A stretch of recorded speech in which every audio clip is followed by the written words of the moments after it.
The fifth word. In the name of God, the merciful, the compassionate.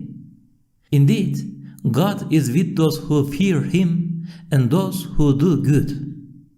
If you want to see what a truly human duty and what a natural, appropriate result of man's creation it is to perform the prescribed prayers and not to commit serious sins, listen to and take heed of the following comparison. Once, at a time of general mobilization, two soldiers found themselves together in a regiment. One was well-trained and conscientious, the other a raw recruit and self-centered.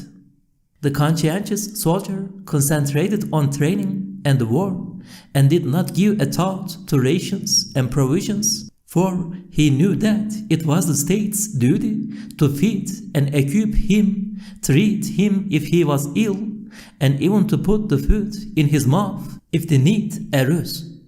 He knew that his essential duty was to train and fight, but he would also attend to some of the rations and equipments as part of his work. He would boil up the saucepans, wash up the mess tins, and bring them. If it was then asked him, "What are you doing?" he would reply, "I am doing fatigue duty for the state."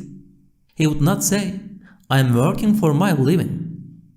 The raw recruit, however, was fond of his stomach and paid no attention to training and the war. "That is the state's business. What is it to me?" he would say. He thought constantly of his livelihood, and pursuing it would leave the regiment and go to the market to do shopping. One day, his well-trained friend said to him, "Your basic duty is training and fighting, brother. You were brought here for that. Trust in the king, he will not let you go hungry. That is his duty. Anyway, you are powerless and wanting, you cannot feed yourself everywhere. And this is a time of mobilization and war. He will tell you that you are mutinous and will punish you. Yes, there are two duties which concern us.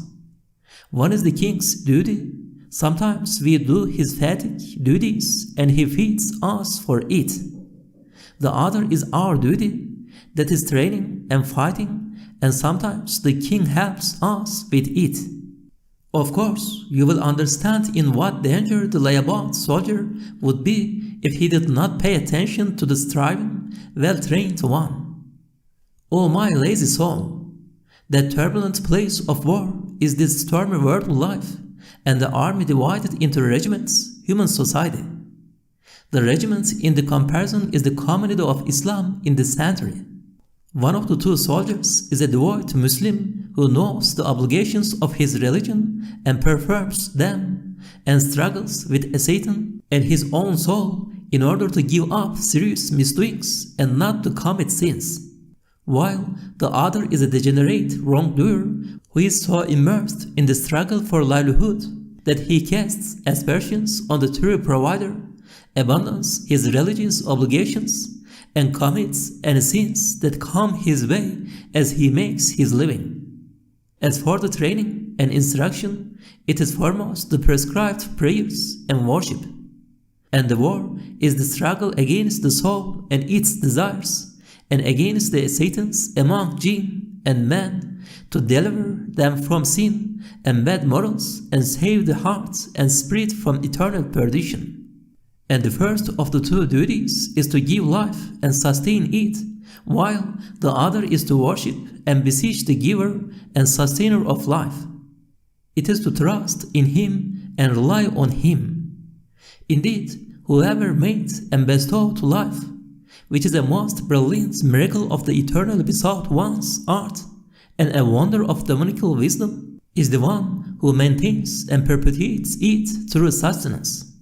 It cannot be another. Do you want proof? The most impotent and stupid animals are the best nourished, like fish and worms in fruit. And it is the most helpless and delicate creatures who have the choicest food, like infants and the young of all species.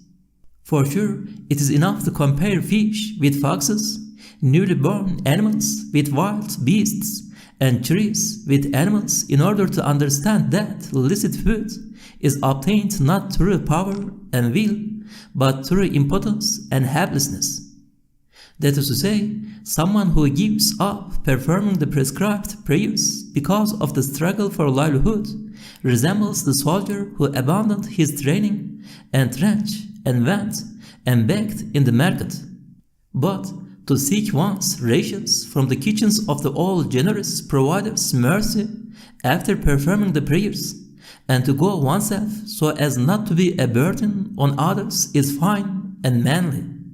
It too is a sort of worship. Furthermore, man's nature and spiritual faculties show that he is created for worship. For, in respect of the power and actions necessary for the life of this world, he cannot compete with the most inferior sparrow. While, in respect of knowledge and need, and worship and supplication, which are necessary for spiritual life and the life of the hereafter, he is like the monarch and commander of the animals. O my soul, if you make the life of this world the aim of your life and work constantly for that, you will become like the lowest sparrow. But if you make the life of the hereafter your aim and end, and make this life the means of it and its tillage, and strive in accordance with it, then you will be like a lofty commander of the animals and a petted and suppliant servant of Almighty God and His honored and respected guest. Those are two ways open to you. You can choose whichever you wish. So ask for guidance and success from the most compassionate of the compassionate.